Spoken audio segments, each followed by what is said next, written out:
मराठी भाषेला अभिजात दर्जा मिळाला, पण मराठी भाषेला प्राधान्य दिले जाते का हा प्रश्न आता पुन्हा एकदा निर्माण झालाय। आपण जर पाहिलं तर एकीकडे मोठं असं आंदोलन दुकानाच्या पाट्यांचा मराठीत करावं म्हणून उभं झालं होतं। त्याच्यानंतर मराठी भाषेचा वाद, निवडणुकीत मराठी माणसाला प्रचारासाठी थांबवणं, असे अनेक मुद्दे मुंबई महाराष्ट्रात पाहायला मिळाले। आणि त्याच्यानंतर आता मुद्दा आलेला आहे की मेन्यू कार्ड आणि हॉटेलमध्ये मिळणारं बिल हे मराठीत असावं। या संदर्भात आपल्याशी बोलण्यासाठी मनसेचे नेते यशवंत किल्लेदार सर आहेत। सर, खरं तर मराठी पाट्यांचा मुद्दा घेऊन मनसे रस्त्यावर उतरलेले आम्ही पाहिले आणि त्याच्यानंतर मुंबईतल्या महाराष्ट्रातल्या सगळ्या पाट्या मराठीत झाल्या। आता नवीन मुद्दा समोर आलेला आहे की आपण ज्या हॉटेलमध्ये उपहारगृहामध्ये जातो तिथलं मेनू कार्ड सुद्धा जे आहे ते मराठीत असावं आणि जेवण झाल्यावर तुम्हाला येणारं बिल जे असतं ते सुद्धा मराठीत असावं। काय तुमची भूमिका याबद्दल? मुळात महाराष्ट्र नवनिर्माण सेनेने पक्ष स्थापनेपासून मराठी पाट्या या विषयावर आंदोलनं केली आणि ती सातत्याने केली आणि त्याचा तगादा सरकार दरबारी कायम ठेवला। त्याचा एक प्रेशर असतं, दबाव असतो, तो कायम ठेवला आणि तो केवळ निवडणुकीच्या तोंडावर मतदान मिळवण्यासाठी घेतलेला मुद्दा नव्हता। तो सातत्यपूर्वक आम्ही त्याच्यावर काम करत होतो, आंदोलनं करत होतो, पाठपुरावा करत होतो। म्हणून ते सरकारने त्याच्यावर लक्ष देऊन त्याचा तो मराठी पाट्यांचा एक कायदा त्यांना करावा लागला आणि ते संपूर्ण श्रेय माननीय राज ठाकरे साहेबांना जातं, महाराष्ट्र सैनिकांना जातं आणि म्हणून मराठी पाट्या झाल्या। तसंच जर हॉटेलमध्ये तर मेनू कार्ड मराठीत असायला हवं किंवा बिल मराठीत असायला हवं।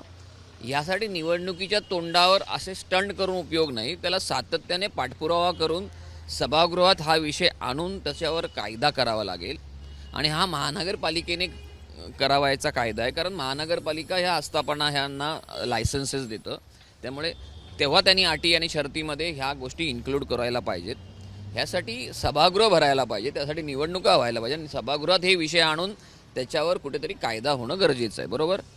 परंतु जे पक्ष आता निवडणुकीच्या तोंडावर अगोदर काहीतरी लोकसभेच्या वेळेला मुस्लिम मुद्दा घ्यायचा, नंतर विधानसभेच्या वेळेला मुस्लिम आणि परत मराठी आठवतात आणि आता महानगरपालिकेच्या निवडणुकीपर्यंत संपूर्ण मराठी आठवायला लागले।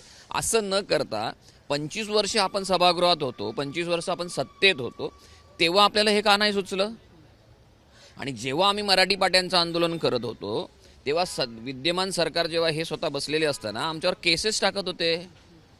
तुम्ही मराठीचा पुळका तुम्हाला तेव्हा का ना आला? जर एक संघटना मराठीसाठी, मराठी पाट्यांसाठी झटते, आंदोलनं करते, तेव्हा तुम्ही केसेस टाकता। त्यावेळी त्या पलीकडे जाऊन मोठा विचार करून, म्हणजे ब्रॉड विचार करून जर त्यांच्या सोबत राहून सभागृहात लवकरात लवकर कायदा तुम्ही त्यावेळेला करू शकला असता जर सत्तेत होतात तर हे नाही, हे केवळ राजकारण आहे आणि राजकारण करून महाराष्ट्र नवनिर्माण सेना मराठी माणूस आणि मराठीच्या मुद्द्यावर कधी राजकारण करत नाही, तर ते पोटतिडकीने ते मुद्दे तडीच लावतं आणि त्याच पद्धतीचं काम आत्तापर्यंत महाराष्ट्र नवनिर्माण सेनेने केलेलं आहे। इतर पक्ष निवडणुकीच्या तोंडावर जर काही गोष्टी करत असतील तर त्या निवडणुकीच्या तोंडावर निवडणुकीचं लोकांचं मतदान मिळवण्यासाठी न करता खरोखर त्याला पाठपुरावा करून ते तडीच न्यावं, एवढीच एक इच्छा। ठाकरे गटाने या संदर्भात जिल्हाधिकाऱ्यांना पत्र दिलेलं आहे आणि त्यांनी म्हटलं की इतर राज्यात भाषेला जे त्या राज्याच्या भाषेला प्राधान्य दिलं जातं, पण मुंबई महाराष्ट्रात असं होताना पाहायला मिळत नाही। त्यामुळे जिल्हाधिकाऱ्यांनी या संदर्भातल्या सूचना ज्या आहेत त्या द्याव्यात असं म्हटलेलं। या सूचना दिल्या तर हे सगळं प्रकरण सुरू होईल असं वाटतं का तुम्हाला? मी तुम्हाला एक साधी गोष्ट सांगतो, जेव्हा लायसन्स देतो ना, ही महानगरपालिका ह्या दुकानदारांना लायसन्स देतो, शॉप अँड एस्टॅब्लिशमेंट। तर हे लायसन्स देताना ह्या अटी आणि शर्ती टाकायला हव्यात ना। मग इतके वर्ष आपण काय करत होतो सभागृहात किंवा महानगरपालिकेच्या सत्तेत होतो, आपण काय करत होतो?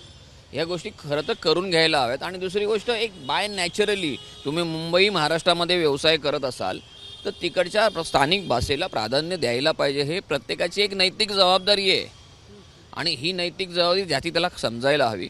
आणि जिल्हाधिकाऱ्यांना पत्र देऊन काही होणार नाही, कारण जो विषय ज्या डिपार्टमेंटचा आहे त्या डिपार्टमेंटकडून ते कायदे करून घेणं गरजेचं आहे। सर, खरं तर आपण पाहिलं नुकतंच मराठी भाषेला अभिजात दर्जा दिला, तरी अद्याप या मराठी भाषेवरचं राजकारण थांबत नाहीये, या मराठी माणसांवरचं राजकारण थांबत नाही। आणि जर तुम्ही जसं म्हटलात की निवडणुका आल्या की मराठी माणूस हटवतो, निवडणुका आल्या की मराठी भाषा हटवतो, ते सगळं थांबणार कधी आणि ह्याच्यावर मग मनसेची भूमिका काय?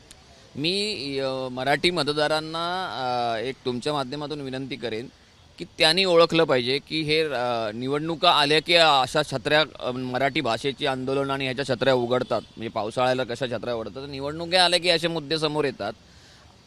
अशा पक्षांना मतदान करायचं की जे सातत्याने म्हणजे निवडणूक असो किंवा नसो सातत्याने 5 वर्ष 10 वर्ष काम करत आहेत मराठी ह्या मुद्द्यावर, त्यांना मतदान करायचं हे लोकांनी जनतेने ठरवायचं आहे. आणि मला वाटतं जनतेनेच हा विषय हातात घ्यायला हवा आणि अद्दल घडवायला हवी की खरोखर काम करणारा पक्ष कोण आहे आणि निवडणुकीच्या तोंडावर राजकारण करणारा पक्ष कोण आहे हे ओळखून लोकांनी ज्याचा त्याला धडा शिकवायला हवा. पण मनसे या मुद्द्याला पाठिंबा देईल किंवा मनसे या मुद्द्यावर पुढे भविष्यात काम करेल असं काय आहे का? मुळात हा मुद्दा जो मी तुम्हाला पुन्हा एकदा सांगतो, ह्यासाठी लवकरात लवकर निवडणुका व्हायला हव्यात. महानगरपालिकेच्या सभागृहात नगरसेवक जाणं गरजेचं आहे आणि सभागृह भरणं आणि सभागृहाच्या बैठका ज्या होतात त्या बैठकीमध्ये हे विषय आणून त्याचा एक महानगरपालिकेशी निगडीत हा विषय असल्यामुळे त्याचा तो विषय सभागृहात आणून त्याच्यावर तो कायदा बनवणं हे सभागृहामध्येच होऊ शकतं. उगाच असा आरडाओरडा करून आणि जिल्हा अधिकाऱ्यांना पत्र देऊन स्टंट करून काही होणार नाही. जो मार्ग योग्य मार्ग आहे त्या योग्य मार्गाने जाऊनच हे करता येईल आणि हे लोकांना माहीत नसतं, त्याचाच फायदा राजकीय पक्ष घेत असतात. आम्हाला जर लोकांनी महानगरपालिकेच्या निवडणुकीत चांगल्या मताने आमची लोकप्रतिनिधी महानगरपालिकेच्या सभागृहात पाठवली तर हा विषय आम्ही स्वतःच्या पटलावर घेऊन लवकरात लवकर संपवू. धन्यवाद सर आमच्याशी बोलण्यासाठी. हे होते यशवंत किल्लेदार यांनी सविस्तर भूमिका आता या मराठी मेन्यू कार्ड आणि मराठी बिल संदर्भातली मांडलेली आपल्याला पाहायला मिळते. पुढे चॅनल चालू प्रस्तुती सह मी अजय माने, एबीपी माझा मुंबई. एबीपी माझा, उघडा डोळे बघा नीट.